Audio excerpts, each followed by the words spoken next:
Morning to all our Sports Today family members. Here are the latest news updates this Thursday.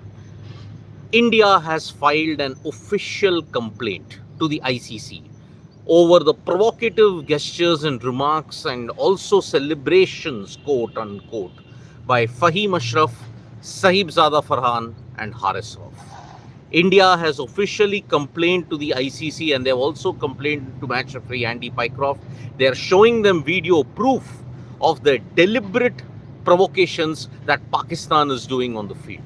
So Sahibzada Farhan, Fahim Ashraf, and Haris Rauf. These three, the Indian team, the BCCI has officially complained to the ICC. So now, whether there will be strict action, whether there will be any kind of sanctions that will be placed on the Pakistan players, that remains to be seen now. So this is one major development that is coming up, and it is spicing up what has already been a very, very spicy Asia Cup for all the wrong reasons. The cricket has been mediocre at best, but you are seeing that there is plenty of action on the field. Now, relating to the on the field action, this comes in the development that maybe India-Pakistan final will happen for the first time in the Asia Cup, because today it is Pakistan versus Bangladesh at the Dubai International Cricket Stadium. Equation is very simple. Whoever wins will play India in the final. Whoever loses is out of the Asia Cup. This is the equation that you've got. Bangladesh lost by 41 runs and that's why they are starting on the back foot. Pakistan, on the other hand, they have been boosted by a victory over Sri Lanka, and that is why they will come into this match as favourites, and they look like the favourites to win and meet India in the final on 28th. So the game between India and Sri Lanka on 26th is a total dead rubber. There is nothing at stake for both teams at this point in time. Now, Sunil Gavaskar has urged caution with Suryakumar Yadav and Gautam Gambhir that, okay, there are certain problem areas. Don't do masti with cricket. Don't take the game lightly. Because India have unfortunately dropped a total of 12 catches in this Asia Cup. And it's level with Hong Kong. Hong Kong also dropped that many catches. So that's why India will have to really shape up on their fielding. Because yes, you may give the ring of fire as an excuse. But unfortunately, those catches that they dropped were pretty straightforward. So that's why this is the current situation that we are looking at. So India will have to shape up on their fielding. They have to shape up on all the other aspects as well. The Indian cricket team for the 2-test series against the West Indies will be announced at around 12:30 p.m. IST or 11 a.m. Dubai time.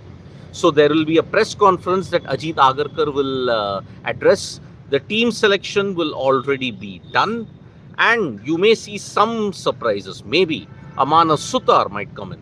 The Rajasthan left-arm spinner has been in good form. Took a 5-wicket haul in the series against Australia. So that is going to be one major update.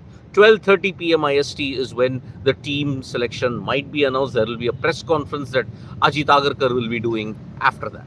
Now, as far as India A versus Australia A is concerned, as far as the senior team is concerned, they are in a very bad situation. They have conceded a lead in excess of 250, and that's why they are in a rather poor position against Australia. On the other hand, the India under-19 team in Australia, Vaibhav Suryavanshi yet again showed his class. 6 sixes, 70 runs. He now has the most sixes in youth ODI history. 41 sixes already. So Vaibhav Suryavanshi showing that he is truly a 6-hitting machine. And Australia A, under 19, they have lost the series 2-0. India will be gunning for a clean sweep. Now the India women's team are going to practice in the BCCI Centre of Excellence. They are gearing up for the World Cup as well. Let's see how that pans out as well. And as far as other sports is concerned, Himanshi Tokas has become the new junior world #1 in judo. Now, who is Himanshi Tokas? We'll be doing a special video on that as well. But all the focus is on the Pakistan-Bangladesh match as well as the India press conference for the match, for the 2-test series that they'll be playing from October 2.